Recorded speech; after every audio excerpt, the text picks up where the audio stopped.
नमस्कार दोस्तों, पीसीएस अभ्यास के ऑनलाइन प्लेटफॉर्म में मैं निशांत आप सभी का स्वागत करता हूं। और अभी हम लोग देखने वाले हैं मौर्य पीरियड। ठीक है, यहां से हम लोग आज मौर्य और लेटर मौर्य पीरियड को समाप्त करेंगे। अब मौर्य पीरियड का बहुत इंट्रो तो देना नहीं है, हमको पता है भाई मगध में जो आपका नन डायनेस्टी थी, तो नन डायनेस्टी अपने चरम पे थी।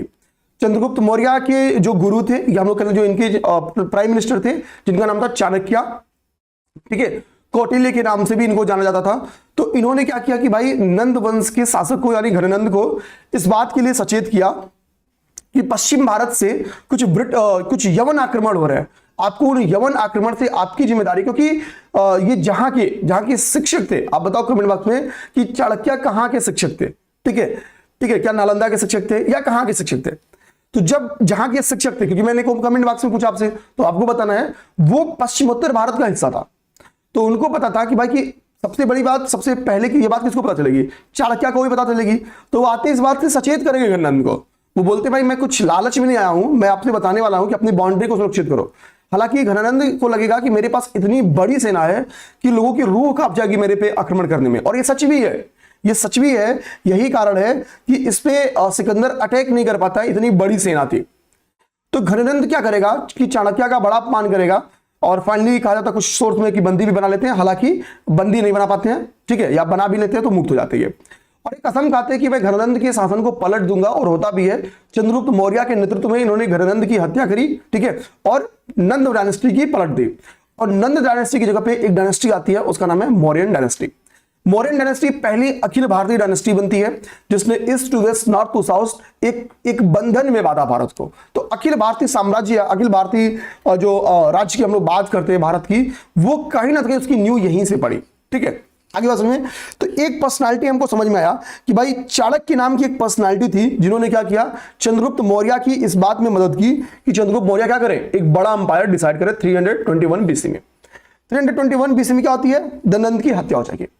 अब जो एक पर्सनालिटी आप यहां पे देख रहे हो, जिस पर्सनालिटी का नाम है चाणक्य, आप थोड़ा सा चाणक्य के बारे में फोकस करो। चाणक्य के बारे में पूरा चांस है पेपर में क्वेश्चन बन के आए, और चाणक्य के बारे में पेपर में क्वेश्चन आता भी रहता है, आए क्या। ठीक है, देखो चाणक्य की एक बुक है जो कि बड़ा फेमस बुक है, नाम में है इसके अर्थशास्त्र, लेकिन ये इकोनॉमी से रिलेटेड बुक नहीं है, अर्थव्यवस्था से रिलेटेड बुक नहीं है। नाम क्या है उस बुक का?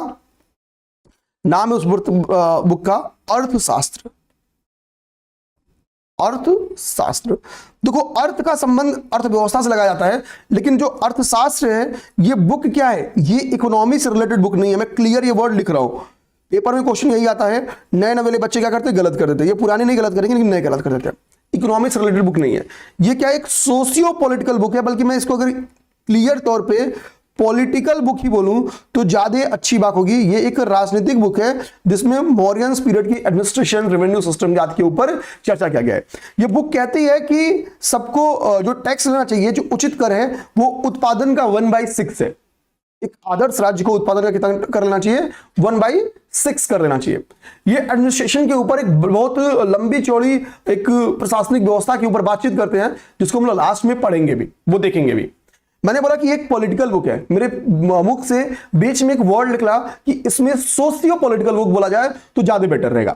मैंने सोशियो वर्ड क्यों बोला, मैंने क्यों कहा कि यह एक सामाजिक बुक भी है। सोशियो बुक क्यों बोला, ठीक है, क्यों बोला इस बात को, ठीक है, मैंने कहा सोशियो पॉलिटिकल बोलो तो ज्यादा अच्छी बात रहेगी। सोशियो बोलने के पीछे का रीजन ये है कि समाज की भी बातें बहुत सारी इसमें मेंशन है।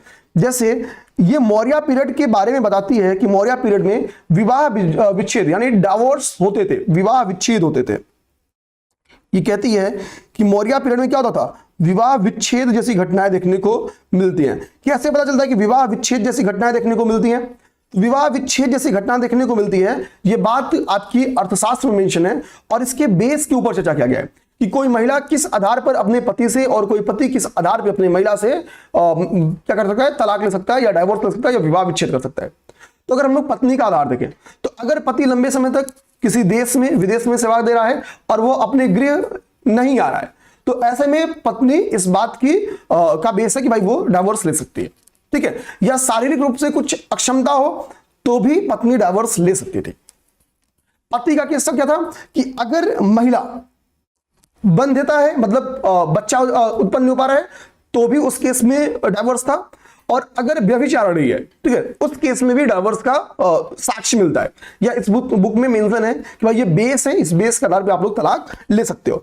यूपीएससी ने इस बारे में क्वेश्चन भी पूछा है। यूपीएससी का एक क्वेश्चन आया था कि प्राचीन भारत में निम्नलिखित ग्रंथों में से, आपसे पूछा भी था कि एंशिएंट इंडिया का वो कौन सा लिटरेचर है जो ये बताता है कि विवाह विच्छेद की अनुमति देता है, ठीक है, तो वो उस बुक का नाम था आपके अर्थशास्त्र। अर्थशास्त्र क्या करता है, अर्थशास्त्र ही आपकी विवाह विच्छेद की अनुमति देता है, और ये इस मामले में, ठीक है, और एंशिएंट बुक से, ठीक है, ध्यान रखना, ये सब पुराने बुक्स में से एक है। देखो, ऐसा नहीं है कि हमको मौर्य पीरियड के बारे में जानकारी जो मिलती है वो केवल और केवल हमको बुक सोर्सेस से ही मिलती है, हमको इस बात की जानकारी आर्कियोलॉजिकल सोर्सेस से भी मिलती है, ठीक है। हालांकि हम लोग ज्यादा से बेटर होगा कि बोले हमको कई सारे इंस्क्रिप्शन से भी इस बात की जानकारी मिलती है, ठीक है। जैसे रुद्रदामन का जो इंस्क्रिप्शन है, ठीक है, वो बताता है कि चंद्रगुप्त मौर्य का एक राजदूत था, या सॉरी राज्यपाल था। उस राज्यपाल ने क्या किया था कि सौराष्ट्र का वो राज्यपाल था, और उसने सुदर्शन लेक का निर्माण किया था, सुदर्शन झील का निर्माण किया था। ये बात क्लियर समझना। तो सौराष्ट्र का जो राज्यपाल था चंद्रगुप्त मौर्य का, उसने क्या किया था कि उसने एक लेक का निर्माण किया था, जिस लेक का नाम था सुदर्शन झील। बाद में इसी झील की मरम्मत अशोक के द्वारा भी कराई जाती है, बाद में इसी झील की मरम्मत आपके अशोक द्वारा कराई जाती है। आगे बात समझिए।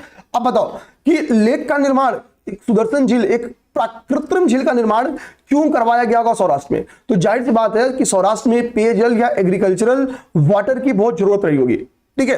तो इसके लिए इस झील का निर्माण कराया गया ताकि जल संचय किया सके।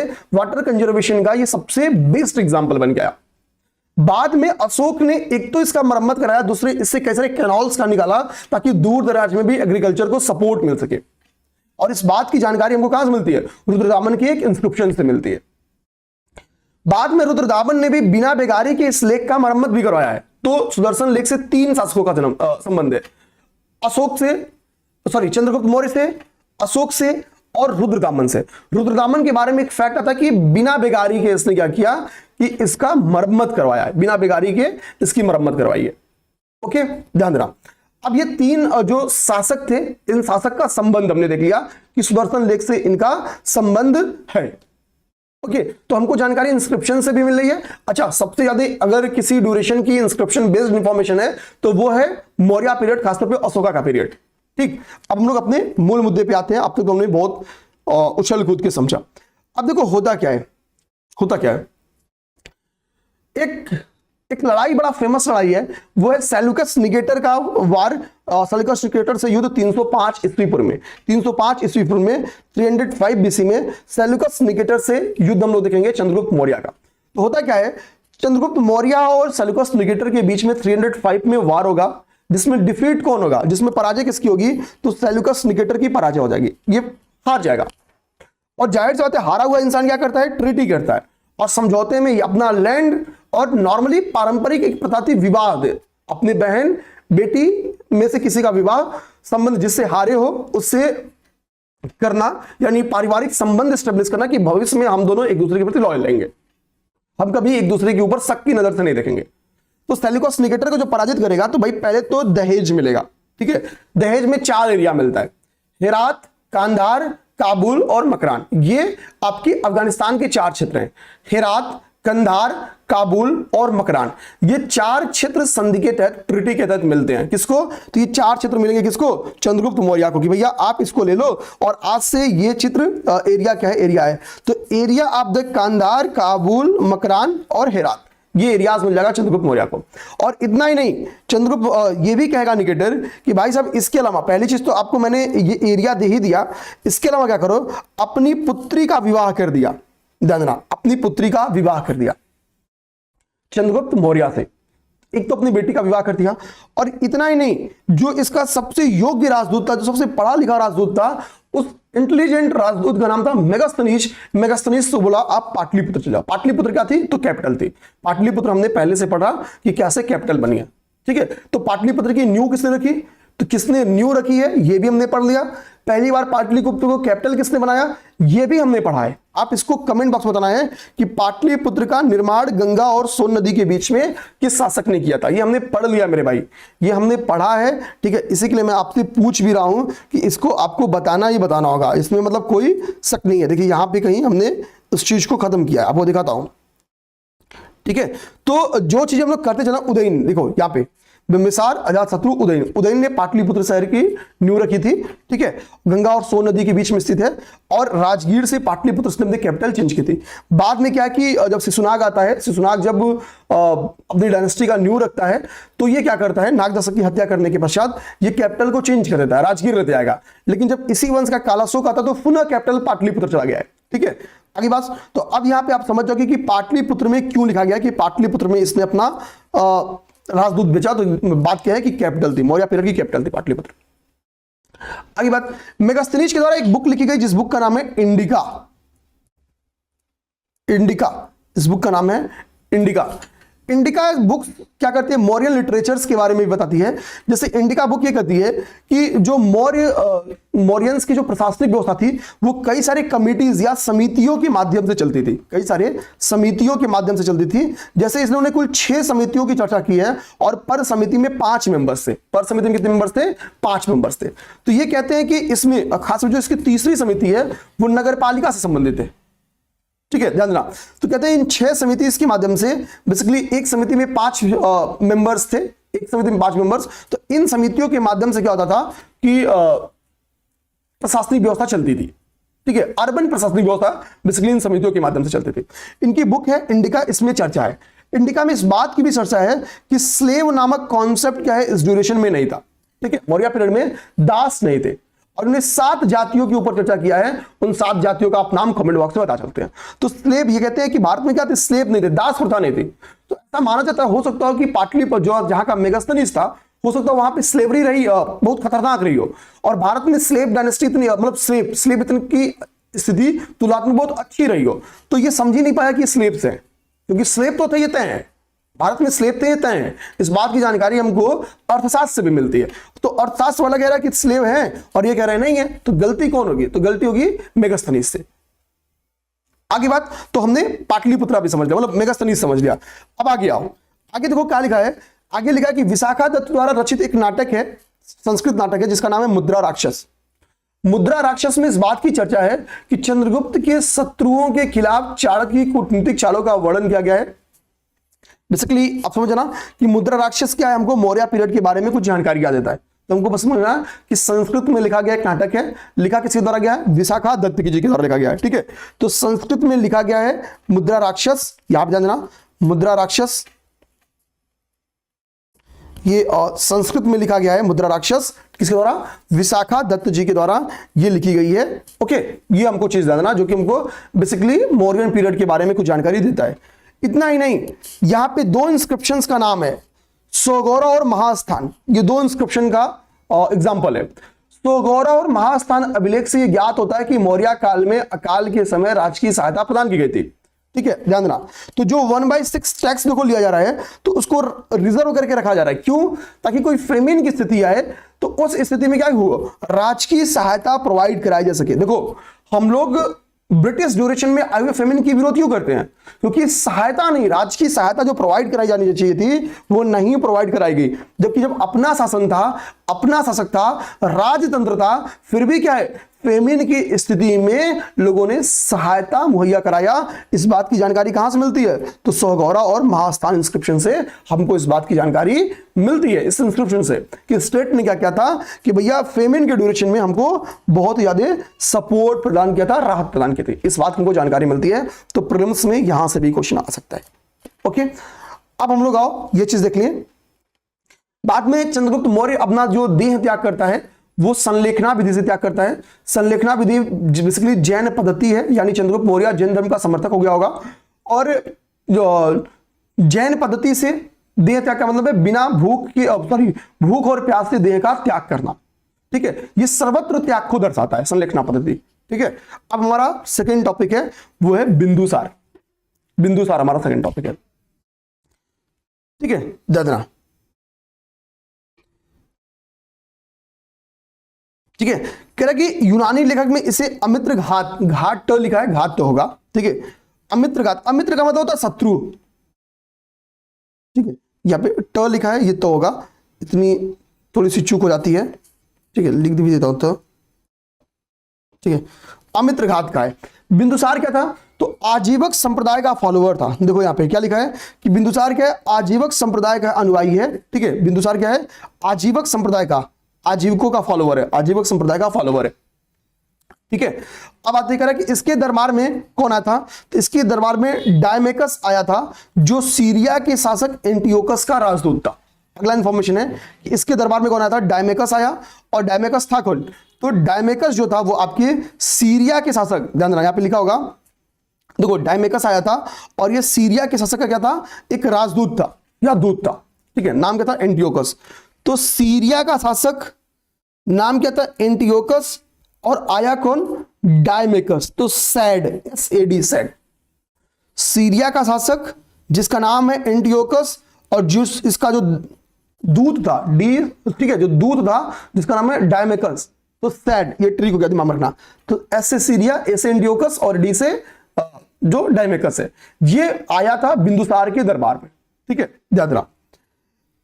एक इतिहासकार है जिनका नाम है एथनियस, एथनियस बिंदुसार के बारे में कहते हैं कि बिंदुसार ने एंटियोकस से मदिरा, सूखा अंजीर एवं दार्शनिक भेजने की प्रार्थना की थी, लेकिन मदिरा और सूखा अंजीर तो एंटियोकस ने भेज दिया था, दार्शनिक नहीं भेजा था। तो सोचो पहले पढ़े लिखों का कितना इंपॉर्टेंस था कि दार्शनिक नहीं भेजा था, लेकिन ध्यान देना बाकी चीजें भेज देते, भाई तुमको मदिरा चाहिए, सूखा अंजीर चाहिए, ले लो, दार्शनिक नहीं भेजेंगे। अब यहां से फिर से रिवीजन करता हूं, अमित्रघात, आजीवक संप्रदाय का समर्थक, ठीक है, और सैड ट्रिक, ये क्या, ये ट्रिक है, ये क्या हो गया, ये ट्रिक हो गया। ये पेपर में क्वेश्चन बन के आता है, आ सकता है, आता रहेगा, इसके बारे में हम लोग को देखते रहना है, पता रहना चाहिए, कभी भी पेपर में क्वेश्चन कन्वर्ट हो सकता है, इस बात के लिए हम पूर्णतः ध्यान देंगे, ठीक है। तो मैं PYQs अपने पास एकदम अपने पास रखा हूं, एक भी कोई भी कॉन्सेप्चुअल टॉपिक आपसे नहीं छूटेगा जो मैं करा ना दूं, ठीक है, जो मैं आपको निपटवा ना दूं, इस चीज के लिए एकदम निश्चिंत रहना आप लोग को। अब हमारा तीसरा जो टॉपिक मतलब बिंदुसार के पास से हमको पढ़ना है वो है अशोक, ठीक है, वो हमारा क्या है, वो हमारा है अशोक। तो हम लोग पढ़ना स्टार्ट करते हैं अशोक के बारे में, ठीक है, अशोक के बारे में। आइए यहां पे अशोक, ठीक। अब अशोक के बारे में हम देखेंगे कि भाई अशोक के राजा बनने से पहले अशोक की क्या स्थिति थी, ये समझो। कभी कभी इन शॉर्ट क्वेश्चन आ जाता है अशोक के बारे में कि भाई राजा बनने के पहले इसकी क्या स्थिति थी, ये बताओ। तो राजा बनने की पहले इसकी स्थिति देखेंगे तो भाई राजपुत्र क्या होते थे कि विभिन्न प्रदेशों के जो है गवर्नर नियुक्त किए जाते थे, ठीक है, ये गवर्नर नियुक्त किए जाते थे। तो राजा बनने के पहले अशोक क्या था, तो उज्जैन और तक्षशिला का गवर्नर था। कहा जाता है कि उज्जैन में एक बार विरोध हुआ था, उसको दबाने अशोक गया था, ठीक है, सॉरी तक्षशिला में एक विरोध हुआ था जिसको दबाने कौन गया था, जिसको दबाने अशोक गया था। तो विद्रोह को दबाने, विद्रोह को कुचलने कौन गया था, तो अशोक गया था, ठीक है। यहां के लोगों ने क्या कर दिया था, एक बार विद्रोह कर दिया था शासन के खिलाफ, तो उसको दबाने कौन गया था, अशोक गया था, इस बात की जानकारी है, ठीक है। इंग्लिश वाला भी देखो, हर सारे कंटेंट को मैंने एक पास रख दिया है अशोका का, ताकि किसी को कोई दिक्कत ना हो, ठीक है, इस चीज को दिमाग में रखना आप लोग को, ठीक। तो देखो यहां पे देखो कि भाई तक्षशिला में क्या हुआ था, एक रिबेलियन हुआ था, एक विद्रोह हुआ था, ठीक है, कि करा है he was sent to Taxila to suppress a rebellion, एक विद्रोह को दबाने के लिए वो क्या हुआ, तक्षशिला गया हुआ था, ठीक है। अच्छा, तो एक तो हमने ये समझ लिया, पीटी का क्वेश्चन आ सकता है सिंपली कि भाई वो कहां कहां का गवर्नर था, तो उज्जैन और तक्षशिला का गवर्नर था। पीटी में यहां से क्वेश्चन आ सकता है, हाँ यहां से क्वेश्चन आ सकता है। अब हम लोग इसके विजय को देखिए, अशोक के विजय को समझने की कोशिश करते हैं, अशोक के विजय को देखते हैं। अशोक के विजय में जो सबसे इंपॉर्टेंट बात है वो है कलिंग विजय। देखो अशोक के सारे विजय एक तरफ और अशोक का कलिंग विजय एक तरफ। अब बात आता है अशोक का कलिंग विजय हुआ कब, तो हमको एग्जैक्ट याद करना होगा 261 BC में। 261 BC में अशोक ने कलिंग विजय किया था। 8 साल हुए थे अशोक को गद्दी पे बैठे, यानी राज्याभिषेक के 8वें वर्ष कलिंग का युद्ध हुआ था और लाखों की संख्या में सैनिक मारे गए थे। यहीं से कहा जाता है इसका मन बदल जाता है और ये अहिंसा का पालन करेगा और बौद्धिज्म को स्वीकार करता है। ये क्या करता है, बौद्धिज्म को स्वीकार कर लेता है। और इस बात की, कलिंग युद्ध की चर्चा अशोक के 13वें शिलालेख में, ध्यान देना, अशोक के 13वें शिलालेख में,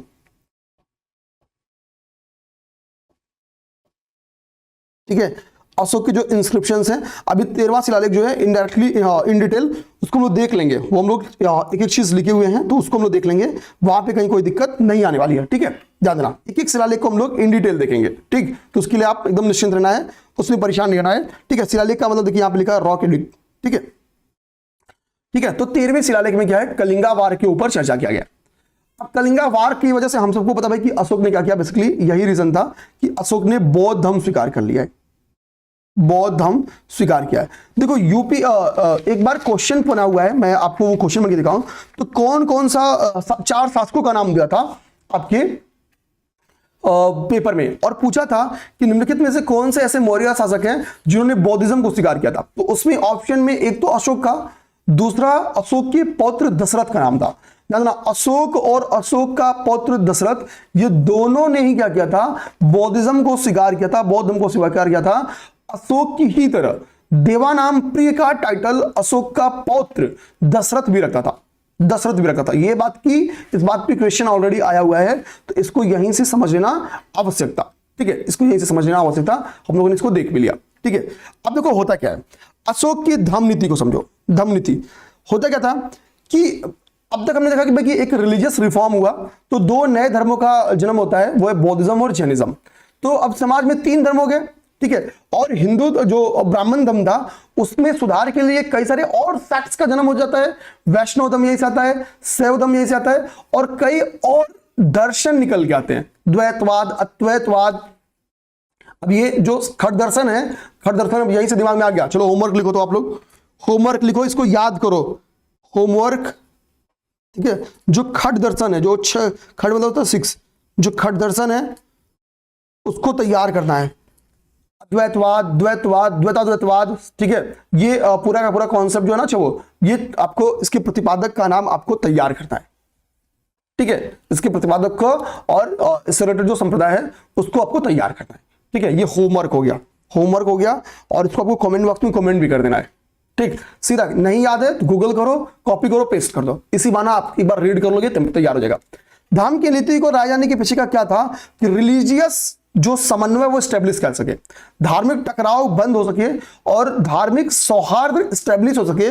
इसके लिए क्या हुआ, अशोक ने धम्मा नीति लाया। कोई अलग से नीति नहीं थी, सभी धर्मों की जो इंपॉर्टेंट बातें थी ना, वो निकाल के क्या किया गया, धम्मा में शामिल किया गया। ठीक है, अशोक के धम्म की नीति बेसिकली जो थी वो एथिकल थी, बिल्कुल एथिकल थी, और चूंकि बौद्धिज्म भी एथिकल था तो इसके लिए उससे सन्निकटता स्टेब्लिश थी।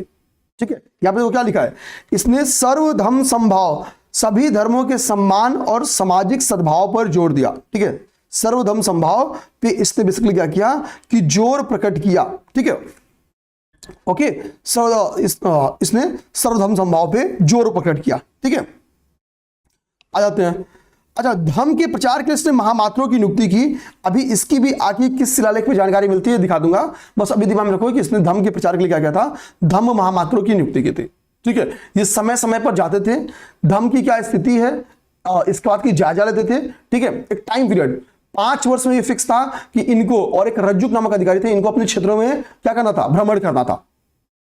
ठीक, हर एक क्षेत्र में 5 वर्ष में एक बार विजिट कर। भाई आज की तरह गाड़ी घोड़ा तो थोड़ी नहीं था, पहुंच गए, और इतना बड़ा साम्राज्य था, पैदल जाना, मैक्सिमम घोड़ा गाड़ी। ठीक है, तो समय तो लगेगा ना, तो टाइम था कि 5 वर्ष में एक बार तो कम से कम विजिट कर ही लेना है। आज तो कई सारे नेता है कि 5 वर्ष में अपने सभी क्षेत्रों को विजिट नहीं करते होंगे, आज के समय विजिट नहीं करते होंगे। जितना गांव है शायद ही किसी गांव में, मतलब आपको अगर उनके पास 100 गांव है मान फॉर एग्जांपल, तो आज भी कम से कम 20 गांव ऐसे होंगे जिसमें वो 5 साल में दर्शन नहीं देते होंगे। तो एटलीस्ट अशोक का ड्यूरेशन 305 बीसी पहले भी तो ऐसा है।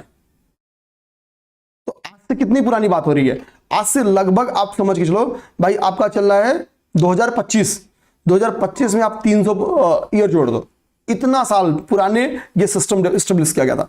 अब हम लोग देखते हैं आगे चल के अशोक की थोड़ी सी धार्मिक मान्यताओं को इन डिटेल देखते हैं। देखो कहा जाता है पहले जो अशोक था वो शैव धर्म का फॉलोवर था, भगवान शिव का पूजक था, लेकिन बाद में जब कलिंग वार होता है तो इसका मन बदल जाता है और ये किधर चला जाता है, ये बौद्धिज्म की तरफ इसका झुकाव हो जाता है, बौद्धिज्म की तरफ। और खुद ही नहीं, इसने कहा था ना कि जो दूसरों से चाह रहे हो वो अपने परिवार से शुरू करो, तो इसने कहा कि भाई हमको जो बौद्ध धर्म की चीजें हैं, जो थॉट्स हैं, उसका प्रचार करना चाहिए। तो इसने इस काम के लिए अपने पुत्र को ही लगा दिया। इसके पुत्र का नाम था महेंद्र और पुत्री का नाम था संघमित्रा। ठीक है, तो सन इसका मैन था और इसकी डॉटर का नाम था संघमित्रा। बोला भाई आप लोग जाओ श्रीलंका और आपको क्या करना है, आपको बौद्धिज्म का प्रचार करना है श्रीलंका। ठीक है, इनसे बोला भाई आप लोग जाओ और आप लोग को बौद्ध धर्म का क्या करना है, प्रसार करना है। तो इन्होंने क्या किया कि भाई ये जाते हैं और प्रचार करते हैं। ठीक है, प्रचार करेंगे। बौद्ध परिषदों का आयोजन, तो बौद्ध संगीति आपने पढ़ा है, अक्का कॉन्सेप्ट। तो तीसरा थर्ड बौद्ध संगीति इसी की ड्यूरेशन हुई थी ना, थर्ड बौद्ध संगीति कहां हुई थी, इन्हीं की ड्यूरेशन हुई थी। ठीक है, इनके द्वारा कई बौद्ध मठों का एस्टेब्लिश क्या कराया गया, कई सारे स्तूपास बनवाए गए। जैसे कुछ स्तूपा का इस ड्यूरेशन में बना हुआ स्तूप देखो, तो सांची मध्य प्रदेश में एक सांची का जो स्तूप है, ठीक है, धमेक स्तूप जो सारनाथ में स्थित है, रामाभर स्तूप जो कुशीनगर में है, और बोध गया स्तूप जो बिहार में है, ध्यान देना। तो इस ड्यूरेशन में कई सारे क्या हुआ, स्तूप बनवाए गए। जो सांची का स्तूप हो, ठीक है, सांची स्तूप कहां पे है, मध्य प्रदेश। धमेक स्तूप कहां है, सारनाथ। रामाभर स्तूप कहां है, कुशीनगर। बोध गया स्तूप क्या है, बिहार। तो यहां पे हो सकता है कि स्तूपा के ऊपर भी क्वेश्चन आ जाए। ठीक है, तो हम यहां से एकदम दिमाग में रखेंगे कि हमारे लिए कभी भी मैथ्स दी कॉलम में एमटीक्यू, यानी मैथ्स दी कॉलम में कभी भी एमसीक्यू नहीं, एमटीक्यू। ठीक है, मैथ्स दी कॉलम में ये भी क्वेश्चन कभी भी बन के आ सकता है। तो अब तक हमने क्या देखा, अब तक हमने बेसिकली अशोक के बारे में बेसिक इंफॉर्मेशन देखा कि वह राजा बनने के पहले का था। हमने कलिंग वार को समझा कि कलिंग वार हुआ कब, और कलिंग वार का सबसे बड़ा रिजल्ट क्या हुआ कि इसका मन ही बदल जाता है। ठीक है, कलिंग वार का पूरा इंफॉर्मेशन देखा। फिर अशोक की धम्मा को समझने की कोशिश किया, जो हमारे काम लायक उतना बस। ठीक है, फिर कैसे बौद्ध धर्म का इसने प्रचार किया, ठीक, इस चीज को समझा। अब हम लोग आते हैं आगे की कहानी देखते हैं और बढ़िया से देखते हैं। ठीक है, अब हम लोग देखेंगे अच्छे से, जो पेपर में मेनली चांस होता है क्वेश्चन बन के आने के लिए, वो अशोक के अभिलेख के ऊपर आता है। अशोक के अभिलेख के ऊपर क्वेश्चन बन के आता है। अशोक के अभिलेखों के बारे में अगर हम लोग देखें, तो अगर इनकी भाषा और इनकी स्क्रिप्ट को देखें, अगर इनकी लैंग्वेज और स्क्रिप्ट को देखें, तो देखने को क्या मिलती है, बेसिकली प्राकृत भाषा का अशोक ने अपने मेजर अभिलेखों में क्या किया है, प्राकृत भाषा। ठीक है, प्राकृत भाषा का यूज किया है। और जो इनके द्वारा लिपि यूज की है वो ब्राह्मी है। स्क्रिप्ट क्या है, ब्राह्मी स्क्रिप्ट है। लिपि का यूज कैसा है, स्क्रिप्ट इसकी ब्राह्मी है। ठीक है, ध्यान देना। तो मेजरली इसने क्या किया है, इन्होंने प्राकृत भाषा और ब्राह्मी लिपि का यूज किया है। लेकिन मैंने क्या बोला, मुख्यतया, लेकिन कुछ ऐसे इसका मतलब एग्जांपल है जहां पे आपको ब्राह्मी लिपि ना मिलके आपको कौन सी लिपि मिलती है, खरोष्ठी। कैसे स्क्रिप्ट मिलती है उसकी, खरोष्ठी स्क्रिप्ट मिलती है। ठीक है, ध्यान देना। तो अगर हम लोग इनके शिलालेखों में देखें, कुछ खरोष्ठी का जो एग्जांपल है, उसका सबसे अच्छा एग्जांपल है आपका मानसेहरा। मानसेहरा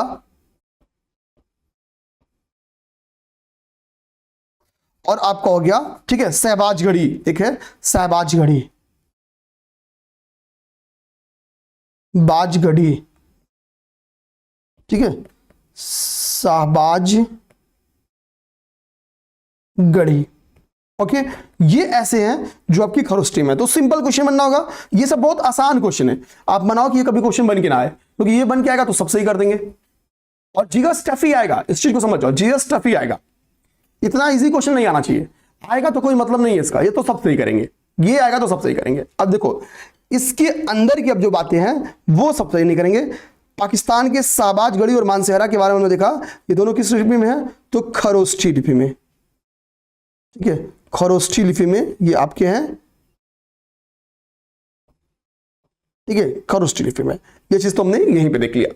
ओके, अब देखो हम लोग इनकी जो शिलालेख हैं, देखो अशोक के जो इंस्क्रिप्शंस है ना, उसको तीन पार्ट में हम लोग बांटते हैं। एक हम लोग कहते हैं शिलालेख यानी रॉक एडिक्ट, एक हम लोग कहते हैं स्तंभ लेख यानी पिलर, और एक को हम लोग कहते हैं केव इंस्क्रिप्शंस, गुहा लेख के बारे में।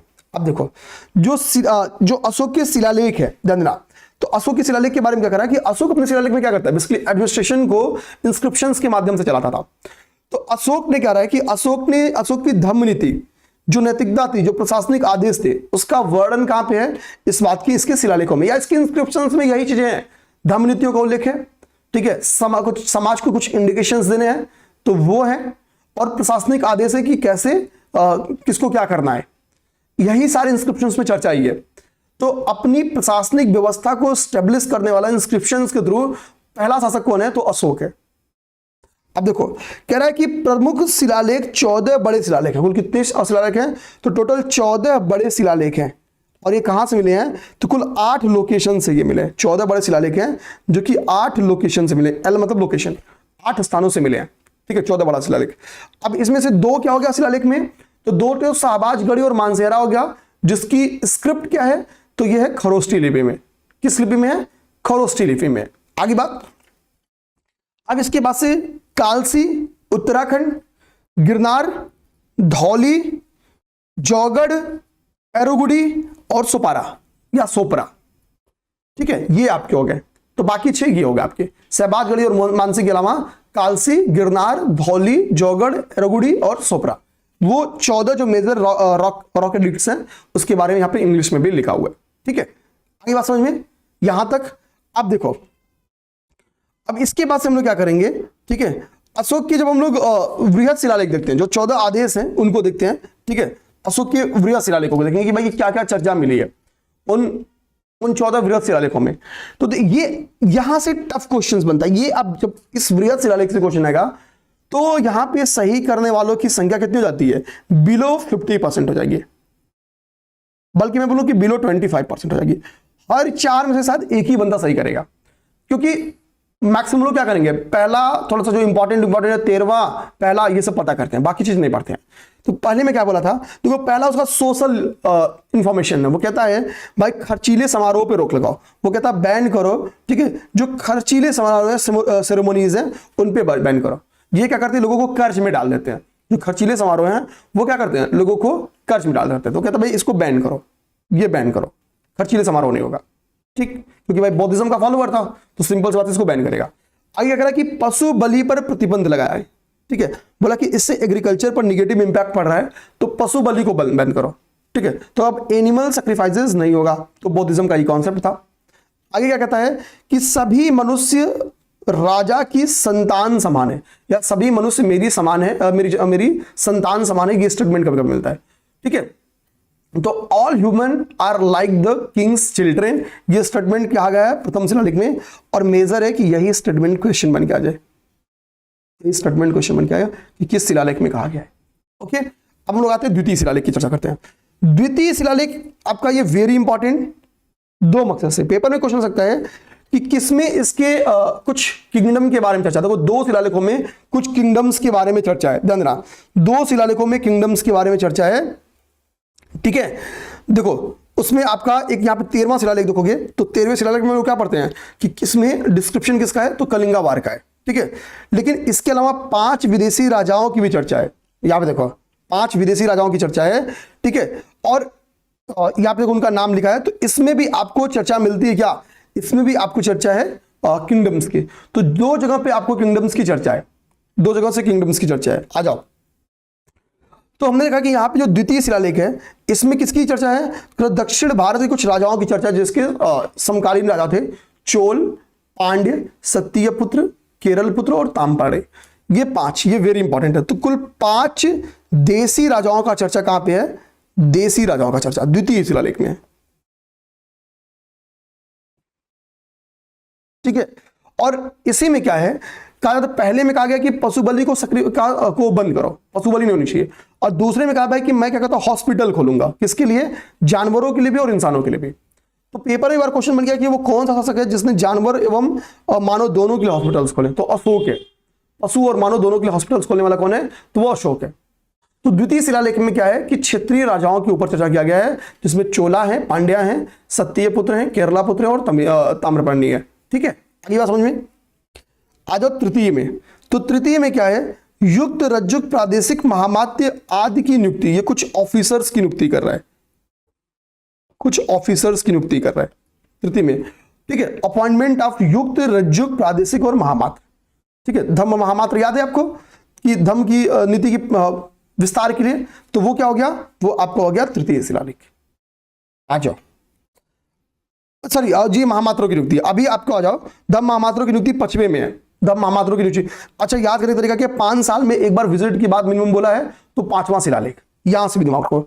4थे में धम्म नीति का इसने उल्लेख किया है, मेंशन ऑफ धम्मा पॉलिसी। पचमे में कहा भाई कि पहले धम्म नीति का उल्लेख हो गया, चौथे में तो पचमे में धम्म महामात्रों की नियुक्ति हो गई, अपॉइंटमेंट ऑफ धम्म महामात्रा। ठीक है, और इसी पचमे में इसने क्या बताया है कि मौर्य पीरियड की जो सोसाइटी थी और जो वर्ण व्यवस्था थी, जो कास्ट सिस्टम था, उसके ऊपर भी चर्चा कहां पे है, आपके पचमे में।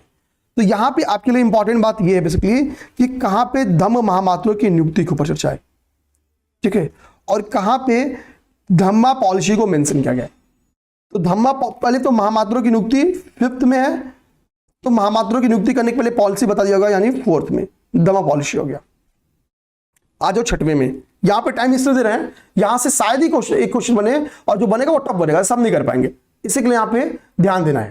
ठीक है, 6वां में कहता है, तो देखो पहले में कहता है कि सभी मनुष्य मेरी संतान है, all human are like kings children, और कहता है जो मेरे पुत्र हैं, 5 शिलालायक बात कहता है कि भाई किसी ये मेरे पुत्र कभी भी मुझसे मिल सकते हैं, तो आम जनता किसी भी समय मेरे से मिल सकती है। 6वें में कहता है आम जनता common peoples can meet the king any time, किसी भी समय मिल सकती है, तो जैसे बच्चा किसी भी समय किसी से मिल सकता है, अब आपसे उसी तरीके से। 7वां शिलालेख, ठीक है, सभी संप्रदायों में सहिष्णुता की भावना होनी चाहिए। ठीक है, 8वां शिलालेख, धम्म यात्रा, धम्म प्रचार की शुरुआत होती है, रिलीजियस टूर स्टार्ट होगा। अशोक भी बौद्धिज्म से संबंधित कई सारे लोकेशंस की क्या करेगा, टूर करेगा। जैसे क्वेश्चन आया हुआ है, मैं आपको क्वेश्चन से कराता हूं इस क्वेश्चन को। ठीक है, ये यूपीपीसीएस ने बहुत पहले ये क्वेश्चन पूछा हुआ है, तो क्वेश्चन था तो 1919 का ये क्वेश्चन है। पहले मैं क्वेश्चन आपको बताता हूं, वो ध्यान से सुनना आप लोग। क्वेश्चन था कि कई जगह पे बौद्धिज्म से संबंधित कुछ स्थलों का नाम लिखा था, 6 स्थल का नाम लिखा होता। वो स्थल थे गया, कपिलवस्तु, कुशीनगर, लुम्बिनी, सारनाथ और श्रावस्ती। ये 6 स्थल का नाम था। फिर से नाम सुना, गया, कपिलवस्तु, कुशीनगर, लुम्बिनी, सारनाथ और श्रावस्ती। श्रावस्ती में उनको पता इनके सर्वाधिक शिष्य कहां पे थे, श्रावस्ती में थे। सारनाथ में उनको पता पहली बार शिक्षा दिए थे। कुशीनगर में पता कि महापरिनिर्वाण की घटना यहीं पे है, ठीक है, कुशीनगर में। तो एक एक चीज समझना, तो ये 6 लोकेशंस का नाम दिया गया था। कहा गया था कि अशोक ने जब अपना धर्म यात्रा स्टार्ट किया, जब अपनी तीर्थ यात्रा स्टार्ट की, तो अशोक सबसे पहले इनमें से कहा गया। ठीक है, अशोक कहां गया, इस बात की चर्चा। तो एक इतिहासकार ने अशोक की धम्म यात्रा के ऊपर कमेंट किया है, तो उस इतिहासकार ने बोला कि सबसे पहले वो लुम्बिनी गए। तो लुम्बिनी क्या है, तुमको तो भगवान बुद्ध का जन्म हुआ था। तो कोई हम अगर स्टार्ट करें धम्म यात्रा, तो हमारी पहली कोशिश क्या होगी कि हम भाई भगवान राम के उपासक हैं, तो हम उनकी जन्म स्थान से स्टार्ट करते हैं, अयोध्या से स्टार्ट करेंगे। ठीक, तो इन्होंने भी लुम्बिनी से स्टार्ट की। लुम्बिनी के बाद से कपिलवस्तु जाएंगे, ठीक है, ये भी नेपाल में ही पड़ता है। बोध गया जाएंगे, ठीक है, बोध गया जाएंगे, बोध गया जहां से उन्होंने ज्ञान की प्राप्ति की थी। फिर सारनाथ जाएंगे, जहां प्रथम उपदेश दिया। फिर कुशीनगर जाएंगे, कुशीनगर जहां उनकी मृत्यु हुई थी, जहां मर महापरिनिर्वाण की घटना है। तो आप ध्यान देना कि जब अशोक अपना धम्म यात्रा स्टार्ट करता है, तो बर्थ प्लेस से स्टार्ट करता है, और आप बोलोगे सर खत्म होता होगा इनकी महापरिनिर्वाण यानी कुशीनगर। तो कुशीनगर के बाद भी इसकी श्रावस्ती जाता है। श्रावस्ती में इनके सर्वाधिक शिष्य थे। पेपर में कभी क्वेश्चन आए कि भगवान बुद्ध के सर्वाधिक शिष्य कहां थे, तो श्रावस्ती में थे। ठीक है, तो याद करना। अब मैं इसका क्रम आपको यहां पे लिख देता हूं, क्रम लिख देता हूं, ध्यान देना आप लोग कि सबसे पहले लुम्बिनी गए, बगल में चूंकि कपिलवस्तु था तो कपिलवस्तु वहीं से निपट लिए। ठीक है, कपिलवस्तु निपट लिए। कपिलवस्तु के बाद वो क्या है, जहां उनको ज्ञान की प्राप्ति हुई, भाई ज्ञान की प्राप्ति के लिए वो निकले थे, घर त्याग किए थे, तो बोध गया गए। ज्ञान की प्राप्ति हो गई, उसके बाद से कहां गए, जहां पहला उपदेश दिया। ठीक है, पहले उपदेश के बाद से कहां गए, जहां इनका महापरिनिर्वाण हुआ, यानी कुशीनगर। और इसके बाद से ये श्रावस्ती आते हैं, और जब ये श्रावस्ती आएंगे तो श्रावस्ती में क्या है, मैक्स इनके जो फॉलोवर थे, ठीक है, वो कहां पे थे, भगवान बुद्ध के, वो श्रावस्ती में ही थे। तो ये इनका क्या हुआ, धर्म यात्राओं का क्रम हो गया। ये इनके धर्म यात्राओं का क्रम हो गया। ओके, धर्म यात्राओं का क्रम हो गया, जिसके बारे में पेपर में क्वेश्चन आ सकता है, और इसके बारे में मैंने आपसे चर्चा पहले करा दिया। ठीक है, आगे बात। अब देखो क्वेश्चन, देखो मैं क्या करता भाई, रीडिंग करके आगे बढ़ सकता था, लेकिन मुझे पता था जहां से क्वेश्चन आया है, तो एक बार रोक के समझा देना। ठीक है, ध्यान देना। अब पहले में क्या कह रहा है, वो पहले में कह रहा है कि खर्चीले समारोह, ठीक है, जो खर्चीले समारोह हैं उन पे प्रतिबंध, ऐसे सेरेमोनीज वगैरह कि भाई ऐसे कार्यक्रम पे प्रतिबंध लगा दिया। 9वां शिलालेख, उसके 8 शिलालेख के बाद क्या कह रहा है कि धम्म समारोह का वो खुद आयोजन करता है, धम्म समारोह का आयोजन करता है। भाई राजा है ना, तो राजा तो कर ही सकता है, तो खुद धर्म समारोह का आयोजन करता है।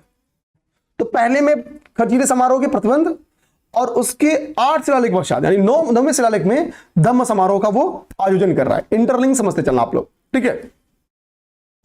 ठीक, अब देखो चौथे में धम्म नीति का उल्लेख कर रहा है, धम्म नीति बता रहा है, मेंशन कर रहा है। 5वें में धम्म महामात्रों की नियुक्ति कर रहा है और 5वें में 5 जोड़ो तो 10 हो जाएगा। धम्म नीति को सर्वश्रेष्ठ बता रहे हैं कि धम्म पॉलिसी क्या है, सर्वश्रेष्ठ है। फिर देखो वही बात है कि धम्म नीति का व्यापक वर्णन करेगा। तो धम्म से रिलेटेड बेसिकली इसकी कई सारे इंस्क्रिप्शंस हैं। 13वां इंस्क्रिप्शंस के बारे में इन डिटेल हमने स्टार्ट से ही समझ लिया था, यहां पे किसी बात की चर्चा नहीं है। हाँ, जिन 5 विदेशी राज्यों के ऊपर चर्चा उसमें आपका एंटियोकस है, टॉलमी द्वितीय है, एंटीगोनस है, मागस है और अलेक्जेंडर है। ठीक, ये 5 विदेशी राज्य हैं। इसके अलावा आठवीं जातियों को इसने चेतावनी दी थी। जैसे इसने क्या किया था, कलिंगा युद्ध के बाद क्या हुआ, तलवार धर दिया था कि भाई हम युद्ध नहीं करेंगे, तो आठवीं जातियों ने विरोध कर दिया था। तो चिताया भाई धरे हैं, बौद्धिज्म अपनाए हैं, जैनिज्म नहीं, समझ गए, मध्यम मार्ग, जरूरत पड़ी तो तलवार उठ जाएगा। हाँ, एक बार फिर से पश्चाताप कर लेंगे। तो आठवीं डर जाएंगे, जानते कितना खूंखार है। ठीक है, तो आठवीं को कुछ चिताया था, चेतावनी दी थी।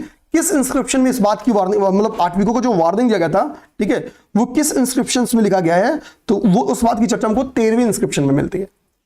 ठीक है, ओके, तो ये हो गया हमारा पूरा। अब देखो एक बार फिर से इसको बताऊं तो जितना आपको बताया वो वही इंपॉर्टेंट है। पहले में दिमाग रखना है कि पहले में क्या बोलता है कि भाई जो खर्चीले समारोह बंद करेगा और 9वें में धर्म समारोह की आयोजन करता है खुद। पहले में क्या बोलेगा कि सभी मनुष्य मेरी संतान है, और 6वें में क्या बोलता है, 6वें में बोलता है कि आम जनता कभी भी आके मुझसे मिल सकती है, आम जनता कभी भी मुझसे मिल सकती है। 5वें में कहता है धम्म महामात्रों की नियुक्ति करता है और 4थे में धम्म नीति की उल्लेख करता है, मेंशन द धम्म पॉलिसी। और धम्म महामात्रों की नियुक्ति 5वें में कर रहा है और 10वें में धम्म के बारे में क्या बोल रहा है कि सर्वश्रेष्ठ धम्म को ही, अपने धम्म को, धम्म नीति को सर्वश्रेष्ठ बता रहा है 10वें में। ठीक है, आगे बात समझ में। अब इसके बाद से आपका तृतीय क्यों इंपॉर्टेंट है, तो तृतीय में कई सारे ऑफिसर्स की नियुक्ति करता है, युक्त की, रज्जु की, प्रादेशिक की, महामात्य की, ठीक है, इनकी नियुक्ति करता है। एक एक चीज हमने इन डिटेल देख लिया। अब यहां से क्वेश्चन आएगा तो सबसे नहीं कर पाएंगे, आप चांस से कर लेंगे, रिवीजन करेंगे तो जरूर करेंगे। अब हम लोग देखेंगे इसके अलावा कुछ लघु शिलालेख मिला। इन लघु शिलालेख के बारे में क्या जानकारी है, आइए देखते हैं माइनर पिलर्स के बारे में क्या है लघु शिलालेख। तो लघु शिलालेखों में जो इंपॉर्टेंट है वो आपका यही जो स्क्रीन पे आपको दिख रहा है ना, सांची, कौसाम्बी, रुम्मिनदेही, निगाली सागर, यही का इंपॉर्टेंट है। ठीक है, रुम्मिनदेही भी आपका नेपाल में है, ठीक है, और निगाली सागर वाला भी आपका नेपाल में, निगलीवा या निगाली सागर भी आपका नेपाल में स्थित है। ठीक है, तो जो अशोक नेपाल गया था तो इन दोनों जगहों पे कुछ छोटे इंस्क्रिप्शंस को भी स्टेब्लिश किया था, छोटे पिलर्स को भी। अब देखो सारनाथ में तो कह रहा कि सांची सारनाथ में अशोक ने अपने महामात्रों को संघ भेद रोकने का आदेश दिया था। डिवीजन देखो यहां भी हो रहा था। तो कह रहा कि अशोक ने क्या किया था, इस बात का इंस्ट्रक्शन दिया था महामात्र को कि भैया क्या करो, जो संघ का बौद्धिस्ट संघ का जो विभाजन हो रहा है उसको रोकने का आदेश महामात्र को दिया था। ये इस बात की जानकारी कहां मिलती है, तो माइनर पिलर में सांची के। कौसाम्बी का जो अभिलेख है उसको हम लोग कहते हैं रानी का अभिलेख भी कहते हैं, उसको हम लोग क्या कहते हैं, रानी का अभिलेख कहते हैं। ठीक है, क्वीन, ठीक है, आपका एडिक्ट कहते हैं, यानी रानी का अभिलेख कहते हैं। ठीक है, इसमें अशोक की एक रानी है जिनका नाम है कारुआकी और उनके पुत्र तीवर का उल्लेख मिलता है। ठीक है, तो ये कौसाम्बी, तो कौसाम्बी में क्या है, कौसाम्बी को हम लोग रानी का अभिलेख कहते हैं। इसमें इसकी एक पत्नी है जिनका नाम है कारुआकी, इसकी पुत्र तीवर की चर्चा मिलती है। रुम्मिनदेही जो अभिलेख है ये बताता है कि अशोक ने क्या किया था कि लुम्बिनी की यात्रा की थी, और जब लुम्बिनी की यात्रा की तो हमको पता भगवान बुद्ध का वो जन्म स्थान है, इसके आदर्श का जन्म स्थान है। तो वहां जाता तो इसको पता चलता भाई कि लैंड टैक्स क्या है 1/6 लग रही है। मौर्य पीरियड का सबसे आदर्श कर कितना था, 1/6 था। ठीक है, ये कहेगा भाई एक काम करो 1/6 से भी कम करो, हम आए हैं, राजा साहब आए तो कुछ तो छूट मिलनी चाहिए। तो बोलेगा बर्थ प्लेस है, इतनी आदर्श जगह है, यहाँ पे और कम टैक्स लगना चाहिए, 1/8 कर देगा, 1/8 कर देगा। और यह क्या है, सबसे छोटा स्तंभ लेख है जो रुम्मिनदेही है, ये स्मॉलेस्ट पिलर एडिक्ट है, सबसे छोटा आपका ये स्तंभ लेख है। ठीक है, ओके, तो इसी के चूंकि इसमें टैक्सेशन की चर्चा है, इसके लिए इसको हम लोग आर्थिक अभिलेख के नाम से भी जानते हैं। ओके, ठीक है।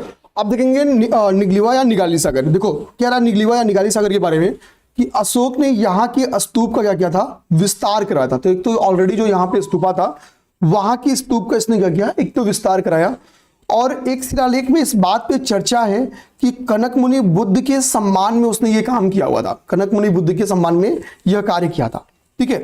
कनक मुनि बुद्ध के सम्मान में ये काम किया। अब देखो एक चीज समझना होगा, पेपर में यहीं से कुछ चीजें और आपको समझाने वाला हूं, जिसको बहुत ध्यान से देखना है, ठीक है, बहुत ध्यान से देखना है। तुमने अशोक के लोक शिलालेख से पढ़ने से पहले हमने जो प्रमुख शिलालेख देखे थे, देखो अभी मैं एक क्वेश्चन आपसे पूछने वाला हूं, ध्यान देना। पेपर में क्वेश्चन आता कि अशोक के जो प्रमुख शिलालेख हैं, यानी जो रॉक एडिक्ट्स हैं, तो उसमें संगम राज्यों के चर्चा मिलते हैं। तो हमने द्वितीय आपकी यहां पे जान दो, जो द्वितीय शिलालेख है, सॉरी हाँ द्वितीय शिलालेख है, वहां पे क्या है, तो द्वितीय शिलालेख में हमने पढ़ा था कुछ संगम राज्यों का नाम, 5 संगम यहाँ पे राज्यों का नाम, चोल, पांड्य, सत्यपुत्र, केरलपुत्र और ताम्रपर्णी, इनका उल्लेख मिलता है। और मैंने आपसे बोला कि 13वें में भी कुछ राजाओं का उल्लेख मिलता है। देखो 13वें में भी देशी राजाओं का उल्लेख है, मैं ये कंफर्म था मुझे आता, अभी यहां पे नहीं मेंशन था। बस अंतर ये कि 13वें में 4 राजाओं का उल्लेख था, ठीक है, 5 का नहीं, 4 देशी राजाओं का उल्लेख था।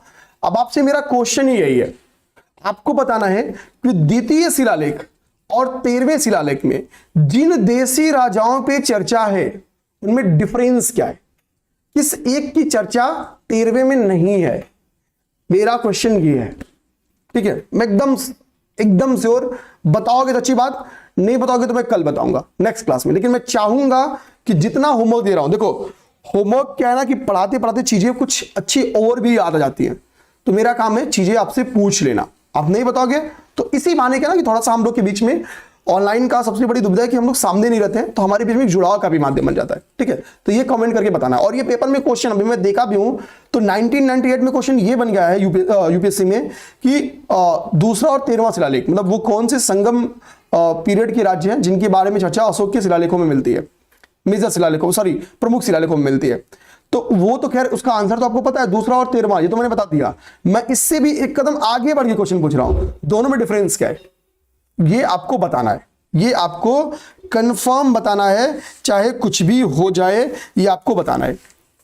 अब देखो एक क्वेश्चन आपको बहुत बेसिक सा मिलता है कि अशोक के व्यक्तिगत नाम का उल्लेख अशोक के किस इंस्क्रिप्शन में है, ठीक है, व्यक्तिगत नाम का उल्लेख। तो देखो अशोक का वैसे तो बहुत, जैसे देवानाम प्रिय भी हम लोग अशोक को कहते थे, जैसे कई सारे नाम देखने को मिलते हैं ना अशोक के, जो बेसिकली नाम को देखने मिलते हैं, प्रियदर्शी, देवानाम प्रिय, इन बातों की चर्चा हमको अशोक के अभिलेखों में देखने को मिलती है। पुराणों में अशोक के लिए एक टर्म्स का यूज किया गया है, वो है अशोक वर्धन, ध्यान देना। तो अशोक के कई नाम हो गए, प्रियदर्शी, ठीक है, देवानाम प्रिय यानी देवताओं का प्रिय, ये नॉर्मल नाम है, ये नॉर्मल उपनाम है अशोक के। पुराण ने क्या किया है, अशोक वर्धन का है।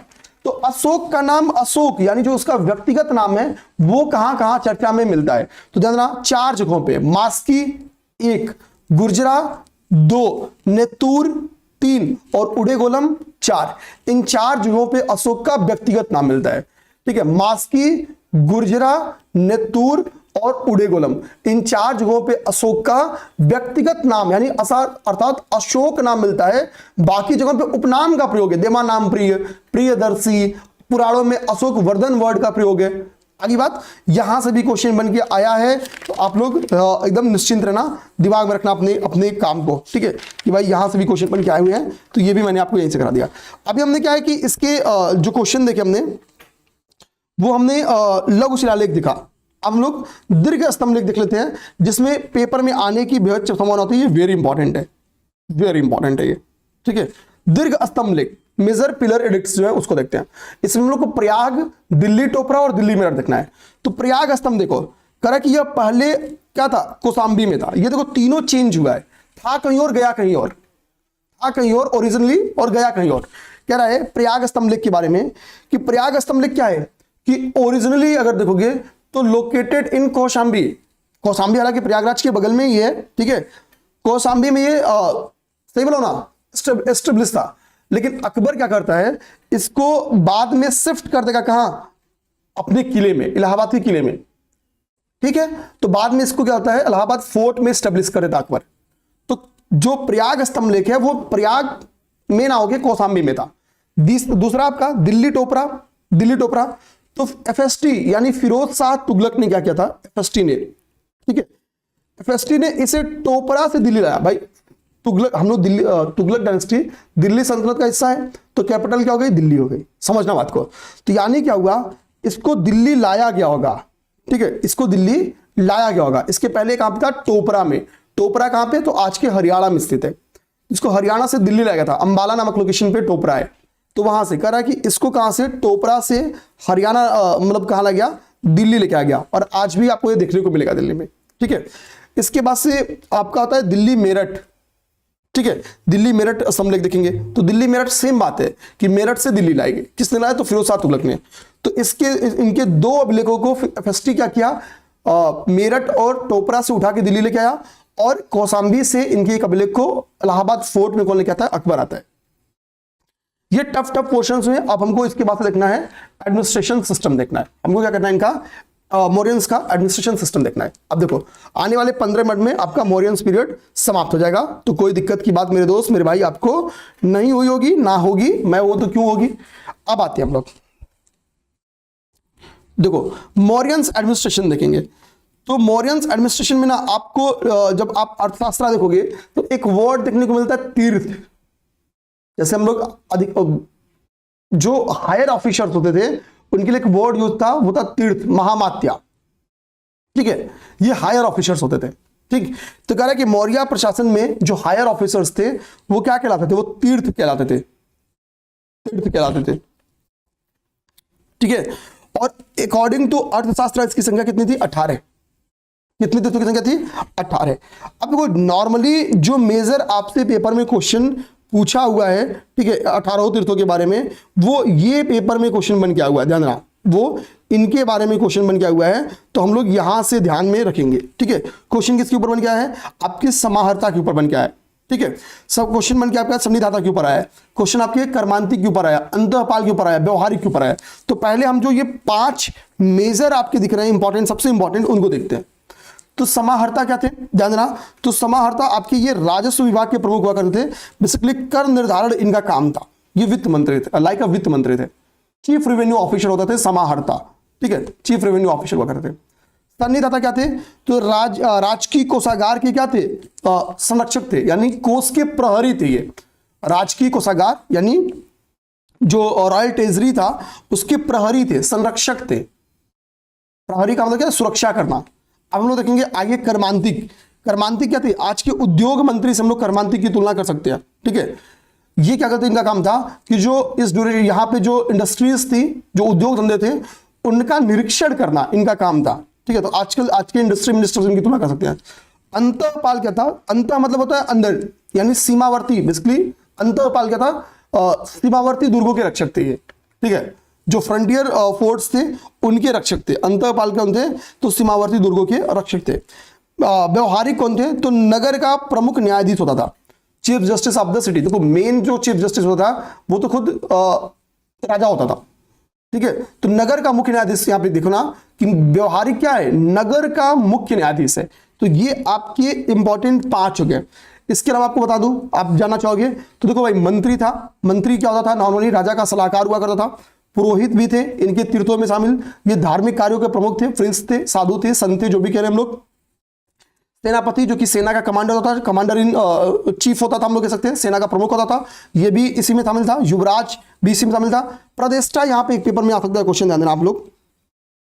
प्रदेष्टा ये भी एक तीर्थ थे।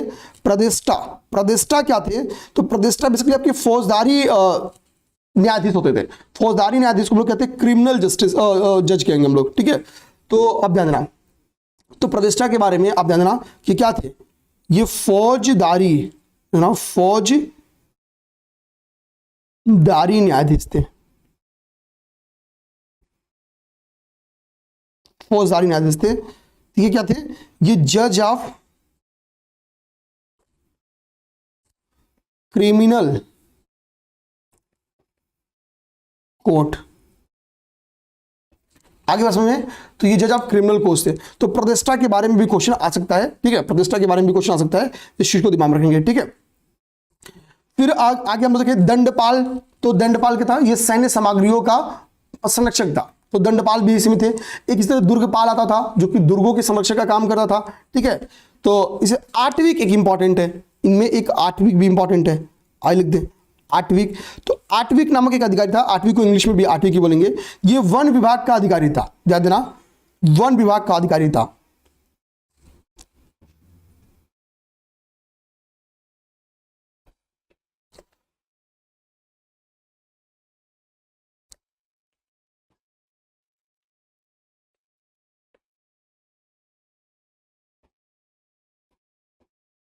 ठीक है, ये वन विभाग का अधिकारी था, ठीक है। तो ये समझना, ये नॉर्मली आपका पेपर एक द्वारिक है जो राजमहलों का संरक्षक होता था, ठीक है। एक आपका यहीं पे लिख दो, द्वारिक है, ये राजमहलों का संरक्षक था।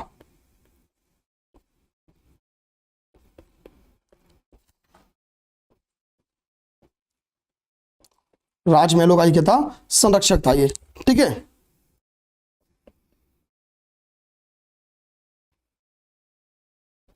ठीक, ये राजमहलों का संरक्षक हो गया आपका, द्वारिक आपका राजमहलों का संरक्षक हो गया। ओके, तो इस चार्ट के अलावा आप चाहो तो ये तीन और देख सकते हो। हाँ, ये संख्या को याद करने की 8, ये भी डायरेक्टली पेपर में क्वेश्चन आ सकता है। 18 सॉरी 8 नहीं 18, ये भी दिमाग में रखना। अब हम लोग आएंगे अपना देखेंगे अध्यक्ष, ठीक। तो अध्यक्ष जो टर्म्स है, जो अध्यक्षों के ऊपर जो अर्थशास्त्र में चर्चा है, वो क्या थे, वो बेसिकली डिपार्टमेंटल हेड्स हुआ करते थे, विभागीय प्रमुख थे, ठीक है। और कुल 27 विभागीय प्रमुखों के ऊपर चर्चा देखने को मिलती है, ठीक है, ध्यान देना, कुल 27 विभागीय प्रमुखों के ऊपर चर्चा देखने को मिलती है। हालांकि हमको अब जाहिर समझना कि इन 27 में से सबसे ज्यादा इंपॉर्टेंट कौन है, जो चार्ट में सबसे ज्यादा इंपॉर्टेंट है, जैसे सीताध्यक्ष। सीता एक भूमि थी, ध्यान देना, सीता बेसिकली भूमि थी, एग्रीकल्चरल लैंड हुआ करती थी, ठीक है, ध्यान देना। और सीता किस टाइप की भूमि थी, अगर आप कमेंट करके बताओगे तो मेरे लिए और अच्छी बात होगी, ठीक है, ध्यान देना। पौतवाध्यक्ष, पौतवाध्यक्ष कौन थे, तो माप तौल के अधिकारी हुआ करते थे पौतवाध्यक्ष, ध्यान देना, जो पौतवाध्यक्ष थे वो माप तौल के अधिकारी हुआ करते थे, ठीक है, ठीक। आपके हो गए पौतवाध्यक्ष, ठीक है। ये सुपरिटेंडेंट थे किसके, वेट एंड मेजरमेंट के। अब इसके बाद से क्या था, लक्षणाध्यक्ष थे आपके, ठीक है। देखो लक्षण वर्ड यहाँ पे है, मुद्रा टकसाल के अधिकारी थे, ठीक है। तो जो करेंसी था, जो ठीक है मिंटिंग करेक्शन था, यानी लक्षणाध्यक्ष क्या थे, तो मुद्रा टकसाल के अध्यक्ष थे। पढ़े का मतलब ही व्यापार वाणिज्य से होता है, तो पढ़ियाध्यक्ष क्या थे, तो ये व्यापार वाणिज्य के अध्यक्ष थे, ठीक है। एक विविताध्यक्ष होता है, विविताध्यक्ष, ठीक है। चारागाहों के अध्यक्ष थे ये, हेड ऑफ ऑर्चर्ड, ठीक है, तो चारागाहों के अध्यक्ष थे। अकाराध्यक्ष खानों के अध्यक्ष थे, हेड ऑफ माइनिंग्स, ठीक है, या माइंस जो भी कह लो, ठीक। तो ये हो गया आपकी। इसी तरीके से केवल इतने ही नहीं है, ठीक है, ध्यान देना, हमको मेजरली देखना तो वैसे बेटर तो होगा कि आप बाकी को भी देख लो, बाकी को भी कर जाओ, तो उससे अच्छी कोई बात ही नहीं है, उससे अच्छी क्या होगी, फिर कोई बात ही नहीं होगी। क्योंकि देखो पेपर में इन 5-6 के अलावा और भी चीजें क्वेश्चन बन के आ सकते हैं। जैसे मैं कुछ चीजें आपको बता देता हूं, ठीक है, देखना। जैसे एक इसी में से एक अधिकारी था जिसका नाम था सुराध्यक्ष, किसी को नोट करना होगा तो नोट करना, मेरे पास मैं नोट से मेरा, तो मैं उससे देख के बता रहा हूं, सारे मैंने नोट करके आपको नहीं बताया। तो सुराध्यक्ष, जो सुराध्यक्ष था ना, वो शराब एवं मदिरा का अधिकारी होता था, सुपरिटेंडेंट होता था इनको कंट्रोल करना, लीकर को, ठीक है। तो सुर वर्ड है, सुर असुर, तो मदिरापान कौन करते थे, असुर करते थे, तो उसी तरीके से मदिरापान को समझ जाओ, सुराध्यक्ष होता था, सुरु का वो पेय था, ठीक है। तो सुराध्यक्ष का काम क्या था कि ये मदिरा एवं शराब को, लीकर को क्या कहते थे, ये सुपरिटेंडेंट होते थे। अब हम लोग सूनाध्यक्ष, जग सूना सूना लगे, तो मान लो सूना मतलब क्या होता है, सब खत्म सा निपट गया है, सब सन्नाटा, तो बूचड़ खाना, तो बूचड़ खानों का निरीक्षण जो सुपरिटेंडेंट होता था, जो बूचड़ खाना समझ लो ना, ठीक है, हाँ। तो बूचड़ खाने, जिससे योगी जी आते थे पहले बूचड़ खाना ही बंद करवाए थे, ठीक है। तो बूचड़ खानों का जो सुपरिटेंडेंट होता है उसको सूनाध्यक्ष करते थे, उसको क्या कहते थे, सूनाध्यक्ष। तो सुराध्यक्ष तो असुरपान, वहां समझ जाओ, तो वो हो गया सुपरिटेंडेंट ऑफ लीकर, ठीक है, हाँ। अभी समझ गया ना दिल्ली के मुद्दे से, बिल्कुल सही बात, ठीक है। अब आते हैं हम लोग, ये लोग देख रहे हैं, एक इसमें था गणिकाध्यक्ष। तो गणिका वर्ड जो था वो वेश्यावृत्ति से संबंधित है, ठीक है, तो यानी गणिकाएं मौजूद थी। तो गणिकाध्यक्ष क्या था, जो वेश्यावृत्ति संबंधी विभाग था, उसके हेड को कहते थे गणिकाध्यक्ष, ठीक है। अच्छा, अब इसके अलावा जो और मुझे इंपॉर्टेंट इसमें बता देना चाहिए आपको,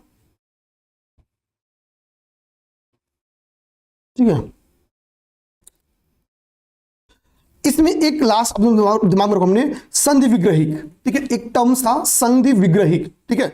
तो जो संधि विग्रहिक होता है ध्यान देना, वो राजनयिक एवं संधि विग्रह अधिकारी होता है, इसलिए ये डिप्लोमेसी के काम करते थे, ठीक है, ध्यान देना, ये क्या थे, डिप्लोमेसी अधिकारी होते थे। तो संधि विग्रही, संधि करना इनका काम था बेसिकली, ठीक है।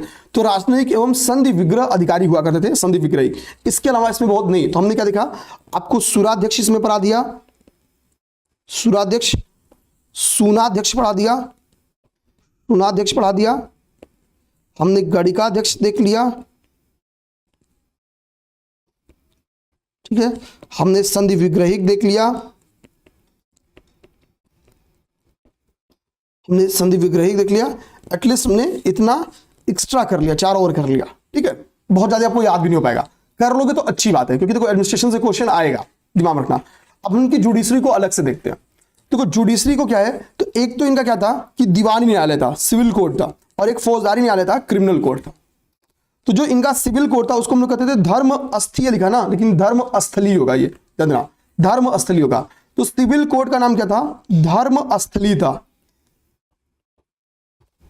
ठीक है। अब इसको रिलीजन स्थली इंग्लिश में देना, धर्म स्थली मतलब धर्म स्थली इंग्लिश में भी होगा, ठीक है। तो सिविल कोर्ट मतलब धर्म स्थली। और दूसरा था आपका जो क्रिमिनल कोर्ट था, उसको हम लोग कहते हैं कंटक शोधन, ठीक है। देखो शोधन का मतलब क्या था, सुधार से होता है, तो क्रिमिनल का मतलब सुधार से हो गया, तो कंटक शोधन। और सिविल कोर्ट क्या हो गया, तो धर्मस्थली हो गया। क्रिमिनल कोर्ट क्या हो गया, कंटक शोधन हो गया। याद कर जाए, 2 बार याद हो गया। अब देखो जो क्रिमिनल कोर्ट के जज होते थे, ध्यान देना, जो क्रिमिनल कोर्ट के जज होते थे उनको कहते थे प्रदेष्टा, उनको कहते थे प्रदेष्टा कहते थे। और व्यवहारिक हमने पढ़ा ही, ये जो व्यवहारिक हमने पढ़ा, ठीक है, वो कहते हैं वो दीवानी न्यायालय होते थे। सिविल, ध्यान देना, वो आपके सिविल कोर्ट के न्यायाधीश होते थे। तो प्रदेष्टा आपके क्रिमिनल कोर्ट के न्यायाधीश थे, और दीवानी न्यायालय यानी सिविल कोर्ट के न्यायाधीश का नाम था व्यवहारिक। तो दीवान व्यवहारिक होता है, दीवान कौन होता है, व्यवहारिक, दीवाना व्यवहारिक होता है। ऐसे भी दिमाग में कुछ रख सकते हो अपने, इजिली याद हो गया। जुडिशरी सिस्टम हो गया इनका। अब न्यायाधीशों की योग्यता के ऊपर कौटिल्य ने कमेंट किया है। उन्होंने कहा कि कौटिल्य के अर्थशास्त्र में इस बात को मेंशन किया गया है कि केवल वे अमात्य, अमात्य बेसिकली कौन थे, जो मंत्री हुआ करते थे, जो प्रधानमंत्री हुआ करते थे, बेसिकली उनको हम लोग अमात्य के नाम से भी जानते थे, ठीक है। जो ठीक है, ठीक है, ठीक, यहां पे प्रोसेस लिखा है, ठीक है, जो क्या है, जो धार्मिक प्रलोभन से मुक्त हो, धर्मोपधा शुद्ध, ठीक है, यानी जो धार्मिक प्रलोभन से क्या हो, मुक्त हो, जो शुद्ध चरित्र वाले हो, तो केवल ऐसे ही व्यक्ति को न्यायाधीश बनाया जाएगा। ऐसे ही लोग क्या होते थे, न्यायाधीश बनाए जाते थे, ठीक है। यानी चरित्र परीक्षण यहां किया जाता था। अब नगर प्रशासन, तो नगर प्रशासन के ऊपर मैंने पहले बोला था भाई, यहाँ पे 6 कमिटीज थी, और एक कमिटीज में 5 मेंबर थे, याद करो ये स्टार्ट में, तो 6 पंजे 30, यानी नगर प्रशासन कुल 30 मेंबर के द्वारा चला जाता था। कितने मेंबर, 30 सदस्यीय मेंबर्स के द्वारा चला जाता था। 6 कमिटीज में इनको विभाजित किया गया था। ओके, अच्छा, प्रांतीय प्रशासन समझो आप मौर्य पीरियड का। तो मौर्य प्रांत क्या है, पश्चिम, उत्तर, पूर्व और दक्षिण में डिवाइड था। तो जो पश्चिमी प्रांत था, ध्यान देना, जो पश्चिमी प्रांत था उसकी कैपिटल कौन थी, उज्जैन थी। पश्चिमी प्रांत की कैपिटल उज्जैन थी। पूर्वी प्रांत की कैपिटल कौन थी, तोसली थी। पूर्वी प्रांत की कैपिटल तोसली थी।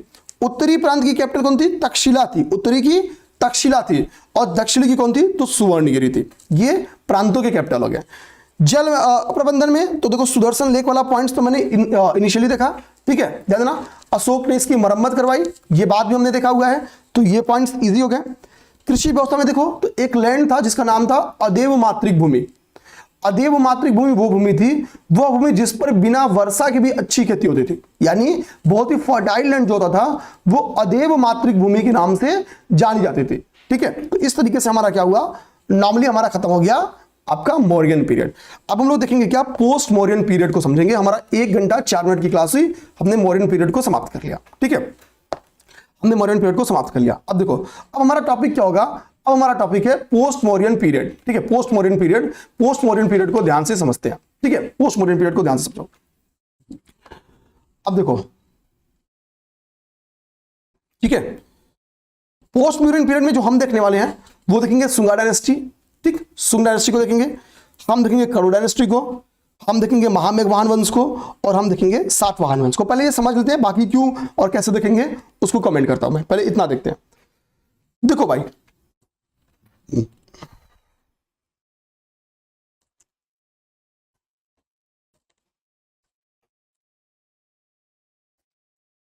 ठीक है, देखो यहाँ पे क्या लिखा है। अब देखो लिख रहा है कि यहाँ पे मैंने एक चार्ट बहुत बढ़िया तरीके से इसको बनाया है। तो यहाँ पे क्या है कि शुंगा डायनेस्टी के यहाँ पे फाउंडर का नाम लिखा, संस्थापक का नाम। तो संस्थापक कौन है?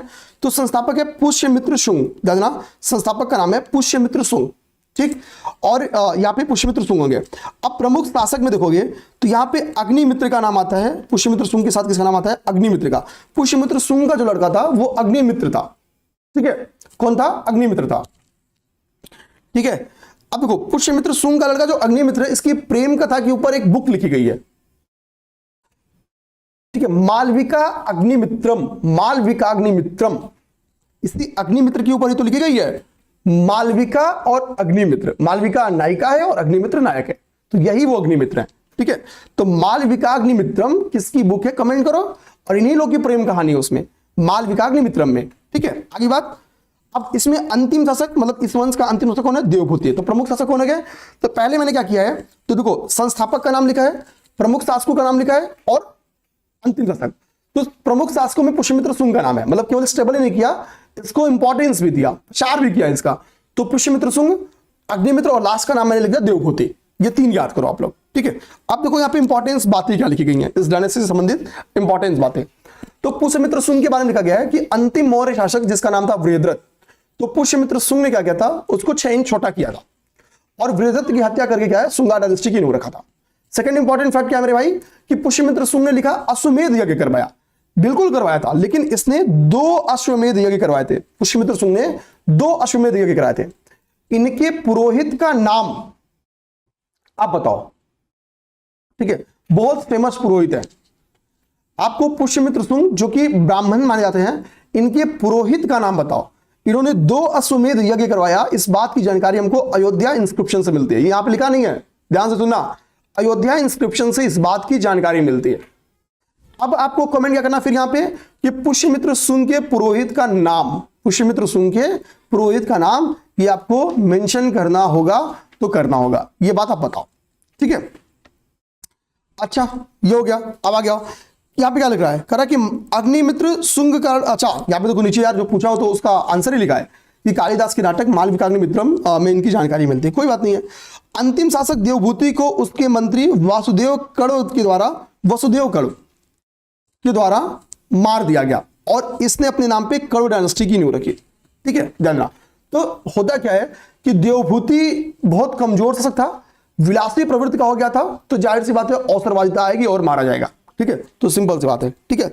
तो देवभूति जो था उसको क्या है, वसुदेव कण्व ने खत्म किया, और कण्वा ने खत्म करके एक नई डायनेस्टी का नींव रखा। उस डायनेस्टी का नाम क्या है? कण्व डायनेस्टी। तो हमने क्या देखा कि मौर्य वंश का अंतिम शासक वृहद्रथ, वृहद्रथ की हत्या किया पुष्यमित्र शुंग, शुंगा डायनेस्टी और शुंग डायनेस्टी की नींव रखा। शुंग डायनेस्टी का अंतिम शासक देवभूति, इसकी हत्या वसुदेव कण्व ने किया, और कण्व डायनेस्टी का नींव रखा। अब देखेंगे कण्व डायनेस्टी को, कण्व डायनेस्टी को देखो। तो कण्व डायनेस्टी का संस्थापक कौन है? तो वसुदेव कण्व। प्रमुख शासक में आगे एक भौमिमित्र आता है, और अंतिम शासक सुशर्मन। सुशर्मन अरेंज करने के लिए कभी भी आए, ध्यान देना, अरेंज करने के लिए कभी आए, इजी है अरेंज करना एकदम। तो शुंगा के मान से कौन सी डायनेस्टी है? कड़वा। और कड़वे के महत्वपूर्ण शासक कौन हो गए? वसुदेव, भौमिमित्र और सुशर्मन। सुशर्मन क्या हो गया? लास्ट शासक हो गया।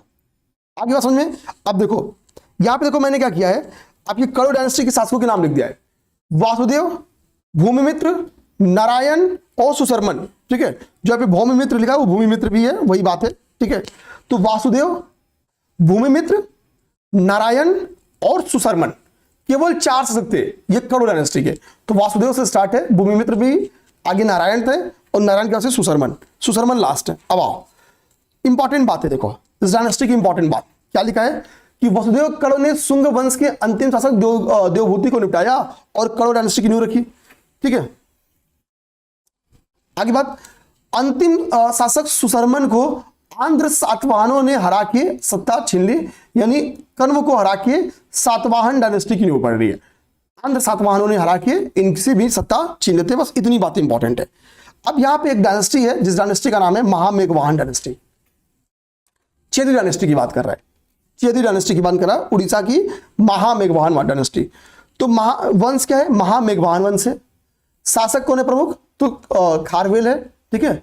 अब अंतिम शासक के बाद में थोड़ी उतनी इंफॉर्मेशन है नहीं, तो यहां पे अनिश्चित लिखा है। अब देखो, ठीक है, अब यहां पे इंपॉर्टेंट बात है, देखो आपको महामेघवाहन वंश की स्क्रीन पे बहुत ध्यान से देखना। करा यह वंश कलिंग, कलिंग जो कि आज वर्तमान का उड़ीसा देखोगे वहां पे स्थित है। तो कलिंगा का आज उड़ीसा को केवल मत सोचना, आज का उड़ीसा जो ऐसा नहीं कि वहीं पे कलिंग था, थोड़ा विस्तार था कलिंग का।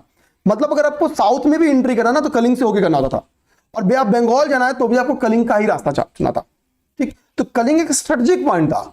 यही कारण है कि अशोक को कलिंग पे विजय करनी पड़ी। साउथ पे कंट्रोल करना आसान था, ट्रेड जो आपकी साउथ ईस्ट एशिया है उससे ट्रेड करना आसान था, तो कलिंग को जीतना इसलिए जरूरी हो गया था। तो कलिंग पे शासन कौन करता था? खारवेल। यहाँ पे महामेघवाहन वंश या चेदी वंश था। ठीक है, ध्यान रखना। सेकेंड इंपॉर्टेंट बात क्या है कि खारवेल इस वंश का सबसे शक्तिशाली शासक था जिसने हाथी गुम्फा अभिलेख में अपने विजय के ऊपर चर्चा किया है। तो खारवेल का एक इंस्क्रिप्शन है, उस इंस्क्रिप्शन का नाम क्या है? हाथी गुम्फा इंस्क्रिप्शन, और इसमें इसने अपनी जितनी विजय हैं उसके बारे में चर्चा किया है। और खारवेल की इंपॉर्टेंट विजय है वो है मगध पर विजय। मैंने आपको नंदों का पहला शासक महापद्म नंद के बारे में बताया था कि उसने क्या किया था कि कलिंग पे अटैक किया था, और अटैक करके क्या किया था कि विजय प्राप्त की थी, और जिन की प्रतिमा उठा के कहां रख दिया था? वो रख दिया था मगध में, ताकि मगध वासियों को पता चले कि हमने क्या किया है, कलिंग पे विजय प्राप्त किया है। और ये शर्म की बात किसके लिए थी? तो कलिंग वासियों के लिए। तो खारवेल क्या करेगा, ध्यान देना, जब विजय प्राप्त करेगा, लिखता है हाथी गुम्फा अभिलेख में कि भैया तुम तो जीत के लिए गए थे ना, और वहां पे हमारे शर्म के लिए रखे थे, हम उन जैन तीर्थंकर की प्रतिमा को वापस लाए, वापस लेके आए। ये ऋषभदेव की प्रतिमा मानी जाती है। ये जैनिज्म का समर्थक था। उदयगिरी एवं खंडगिरी पहाड़ियों का निर्माण इसके द्वारा करवाया गया था जैनिज्म के लिए। ओके, पहली बात, कलिंग में फर्स्ट एविडेंस ऑफ सेंसस मिलता है। कलिंग की पॉपुलेशन 35,000 बताई गई है। कलिंग की पॉपुलेशन कितनी बताई गई है? 35,000 जनसंख्या इस सेंसस में बताई गई है। तो पहली बार किस शासक ने जनगणना करवाई? तो आंसर आएगा खारवेल। ठीक है, खारवेल आंसर आएगा। अब आती है बात आपकी सातवाहन डायनेस्टी की, ध्यान रखना।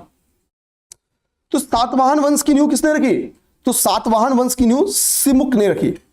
सिमुक सातवाहन। ठीक है, तो सिमुक ने क्या किया? सातवाहन वंश की नींव रखी। ओके, तो हमने देख लिया कि भाई सातवाहन वंश की नींव किसने रखी? तो सिमुक ने रखी, इस वंश की नींव रखी। ठीक है, और इसकी कैपिटल क्या बनाई? तो प्रतिष्ठानपुर या पैटर्न इसकी कैपिटल बनाई। तो यहां पे देखो क्या लिखा है, इसकी इंग्लिश नीचे लिखी गई है। ठीक है, तो कोई दिक्कत की बात नहीं है। सुंगों के पतन के बाद इन्होंने क्या किया? सुंग डायनेस्टी का पतन ही इन्होंने किया था, तो हमने ऊपर ही पढ़ लिया था। इसके आगे जो महत्वपूर्ण शासक है वो कौन है? सातकर्णी प्रथम। सातकर्णी प्रथम। ठीक है, इन्होंने यहां पे देखो क्या है कि इन्होंने मालव शैली की गोल मुद्राएं चलाई थी। देखना, इन्होंने मालव शैली की गोल मुद्राएं चलाई थी। पत्नी के नाम पे इन्होंने अपने सिक्के चलाए थे। देखना, सातकर्णी ने, ठीक है, और क्या किया? मालव शैली की गोल मुद्राएं चलाई और पत्नी के नाम पे सिक्के चलाए। तो अगले शासक कौन गए? तो अगले शासक हो गए सातकर्णी। सातकर्णी के बाद से अगले आते हैं गौतमी पुत्र सातकर्णी। अब यहां पे एक नाम आपको मिल रहा होगा, गौतमी पुत्र सातकर्णी। तो यानी गौतमी के पुत्र, गौतमी पुत्र, तो माता के नाम पे बेटे का नाम रखा जा रहा है। तो इसी से कहा जा रहा है कि यहाँ पे मातृसत्तात्मक ये था, ये मातृसत्तात्मक था। हालांकि ध्यान देना कि बच्चा हमेशा शासक कौन बन रहा है? लड़का बन रहा है। तो सिंबॉलिकली ही सही, लेकिन व्यवस्था मातृसत्तात्मक थी। कुछ माताओं का नाम यहाँ पे मिलता भी है जिन्होंने प्रशासन में महत्वपूर्ण भूमिका निभाई थी। तो गौतमी पुत्र सातकर्णी। ठीक है, इन्होंने गौतमी पुत्र सातकर्णी के बारे में सबसे इंपॉर्टेंट बात है कि जो सातवाहन वंश की प्रतिष्ठा सबसे ज्यादा किसी ने बढ़ाया था? तो इन्होंने बढ़ाया था। इन्होंने शकों को भी पराजित किया, यवनों को भी पराजित किया, पहलवों को भी पराजित किया। ठीक है, तो इन तीनों को पराजित किसने किया? आक्रांत। इन तीनों आक्रांतों को सातवाहन ने पराजित किया। ठीक है, ध्यान देना। ठीक, आ जाओ। अब इसके आगे हम लोग जाएं तो कह रहा है इनके बारे में एक इंपॉर्टेंट बात ये बोल रहा है कि नहपान को हरा के सिक्कों पर इन्होंने अपना नाम अंकित कराया था। तो नहपान को किसने पराजित किया था? तो गौतमी पुत्र सातकर्णी ने। अब आगे आते हैं आपके वशिष्ठी पुत्र सातकर्णी। वशिष्ठी पुत्र सातकर्णी, वशिष्ठिपुत्र सातकर्णी के बारे में जाना जाता है, ठीक है। इनके बारे में बेसिकली अमरावती अभिलेख से बहुत सारी जानकारियां मिलती हैं। बौद्ध धर्म के संरक्षक भी ये माने जाते हैं, ठीक है। कौन? वशिष्ठिपुत्र पुलवामी, ठीक है, ओके, वशिष्ठिपुत्र पुलवामी, ओके। आगे देखेंगे तो अगले शासक होते हैं यज्ञश्री सातकर्णी। समुद्री व्यापार का इनके ड्यूरेशन में कहा जाता है कि काफी विकास किया, यानी फॉरेन ट्रेड बढ़ा, ठीक। जहाज की आकृति वाले सिक्के उन्होंने चलाए, ठीक है। ये सब जानकारी आपकी है यज्ञश्री सातकर्णी के बारे में। अब देखो एक सातवाहन शासक है जिसका नाम है हाल, एक सातवाहन शासक है, उस सातवाहन शासक का नाम क्या है? हाल। इन्होंने प्राकृत भाषा में एक बुक लिखी थी जिसका नाम था गाथा सप्तशती। ये विद्वानों के संरक्षक थे। हाल ने क्या बुक लिखी थी? तो एक सातवाहन शासक इनका नाम है हाल। हाल ने एक बुक लिखी थी जिसका नाम था गाथा सप्तशती। इनके द्वारा एक बुक लिखी गई थी। ये किस में थी? ये प्राकृत लैंग्वेज में थी, प्राकृत भाषा में थी ये बुक, ओके, प्राकृत में थी ये बुक। आगे बात समझ में? तो हाल के बारे में भी क्वेश्चन आ सकता है। सातवाहनों की सबसे बड़ी विशेषता थी कि इन्होंने ब्राह्मणों को भूमि अनुदान दिया, ब्राह्मणों को लैंड ग्रांट दिया, लैंड ग्रांट पे दिया, ठीक है। तो अब ब्राह्मणों को क्या हो रहा है? भूमि अनुदान पे मिल रहा है। तो कहा जाता है कि यहीं से समझ जाना कि इकोनॉमिक उत्थान भी ब्राह्मणों का होना स्टार्ट होता है, ठीक है। और जो सामंतवादी व्यवस्था आप देखते हो तो यहीं से सामंतवादी व्यवस्था का एस्टेब्लिशमेंट होता है, ठीक है। इसके पीछे का जोर किसने दिया जाता है? इसके पीछे का रीजन दिया जाता है सातवाहनों को। तो पहली बार ब्राह्मणों को भूमि अनुदान या पहली बार भूमि अनुदान व्यवस्था किसने शुरू की? तो भी आंसर कौन बनेगा? सातवाहन बनेगा। इन्होंने चांदी, तांबे, सीसा और प्रोटीन के सिक्के चलाते हैं। बेसिकली सीसा और प्रोटीन के सिक्के के लिए जाने जाते हैं ये, ठीक है। तो चांदी, तांबा, सीसा और प्रोटीन, सीसा और प्रोटीन के लिए पेपर में क्वेश्चन आया कि निम्नलिखित में से किसने सीसे और प्रोटीन के सिक्के चलाए? तो आंसर है सातवाहन। उसके आंसर क्या बनेंगे? सातवाहन। अब देखो सातवाहन। अब देखो यहां से अब मैं आपको नेक्स्ट टॉपिक कराता हूं जिसमें हम मौर्योत्तर पीरियड के लिटरेचर्स को देखेंगे और थोड़े से हम क्या करेंगे, हिंदू यूनानी के बारे में थोड़ा समझ लेंगे। एक दो आपसे क्वेश्चन भी दूंगा। जैसे देखो कुषाण और शक, आपसे होमवर्क है, आपको तैयार करना है। हिंदू यूनानी में समझा दूंगा। कुषाण और शक याद रखना। कुषाण वंश इंपॉर्टेंट है मेरे भाई, छोड़ना मत। और शक वंश, ये दो हो गया आपका होमवर्क, इसको तैयार करना, तैयार करना। हिंदू यूनानी मैं अभी बता दे रहा हूं, समझा दूंगा। और मैं क्या करूंगा, आपको थोड़ा लिटरेचर बताऊंगा, ठीक है। लिटरेचर यानी साहित्य के ऊपर चर्चा करा दूंगा, क्योंकि साहित्य में क्वेश्चन आएगा। तो ये काम मैं अभी करा देता हूं, ठीक है। इसको यहां से थोड़ा सा बस मिटा दे रहा हूं। अब मैं आने वाले 5-7 मिनट में अपनी क्लास खत्म हो जाएगी, ठीक है। तो मैंने आपसे बोला एक तो हिंदू यूनानी में करा दे रहा हूं, ठीक है। आपका जो एक टॉपिक है हिंदू यूनानी वो मैं आपको करा दे रहा हूं और लिटरेचर्स करा दे रहा हूं।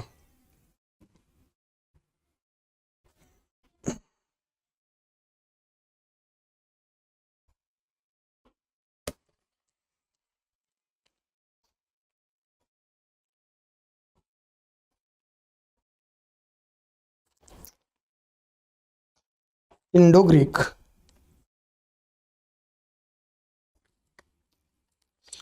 ठीक है। देखो इंपॉर्टेंट बात ध्यान देना। देखो अगर हम लोग इंडो ग्रीक शासकों में देखें तो इसमें सबसे इंपॉर्टेंट जो शासक का नाम आता है वो मिनांडर आता है, ठीक है। किसका नाम आता है? मिनांडर का नाम आता है। हिंदू यूनानियों का सबसे श्रेष्ठ शासक जो था वो मिनांडर था, जिसे बौद्ध साहित्य में मिलिंद कहा गया है। इसका एक नाम है बौद्ध लिटरेचर में, इसके लिए मिलिंद वर्ड का भी प्रयोग किया गया है। ध्यान, मिलिंद वर्ड का प्रयोग किया गया है, ठीक है। मिलिंद, तो मिलिंद बोला जाए या मिनांडर बोला जाए, बात एक ही है, ठीक है।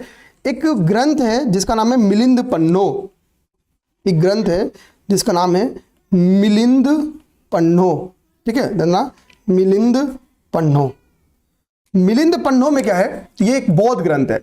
इसमें मिलिंद के बारे में, मिलिंद अर्थात मिनांडर के बारे में और आचार्य नागसेन के बारे में एक डिबेट है। इसमें क्या है? मिलिंद, और मिलिंद किसको कहते हैं? तो कहता है मिनांडर को, यानी मिनांडर और आचार्य नागसेन कहते हैं इन्हीं से प्रभावित होकर इसने बौद्ध धर्म को संरक्षण प्रदान कर दिया, ठीक है। के बीच में क्या है? डिबेट है, ये डिबेट है। और आरओ 2023 में ये क्वेश्चन बन के आया हुआ है, कैंसल पेपर में आया हुआ है क्वेश्चन बन के।